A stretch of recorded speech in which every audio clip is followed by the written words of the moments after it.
Russia ஆதரிக்குதுன்னு India சொல்றாங்க. ஆனா ரஷ்யாவும் இந்த தாக்குதலை கண்டிக்குதுன்னு சொல்றாங்களே ஒழிய, முழுமையா சண்டைன்னு வந்தா நம்ம பக்கம் நிப்பாங்களா அப்படிங்கிறது இன்னும் தெரியல. இந்தியாவுக்கு ஆதரவாக என்னென்ன நாடுகள் இருக்க வாய்ப்பு இருக்கு? வங்கதேசம் இப்போதைக்கு நம்மள பகைச்சுக்கிட்டு இருக்கு. இந்த நிலையில் என்னென்ன நாடுகள் நமக்கு சார்பா நிக்கும்னு நினைக்கிறீங்க?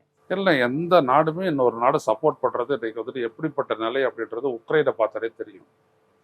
உக்ரைனுக்கு இந்த மேற்கத்திய நாடுகளும் அமெரிக்காவும் ஃபுல்லாக சப்போர்ட் பண்ணா, அமெரிக்கா F-16 வரைக்கும் கொடுத்தான். கடைசியாக என்ன சொன்னான்?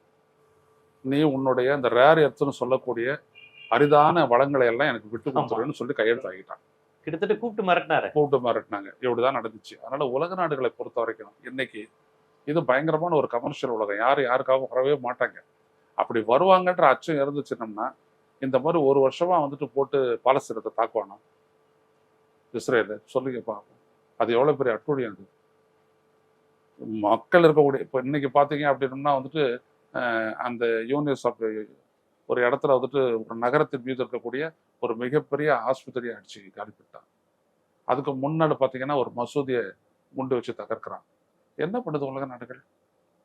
நீ பண்றது என்ன அடித்தல் அப்படின்ட்டு சர்வதேச நீதிமன்றம் சொல்லிச்சு. அவன் ஒன்றும் அசரலையே.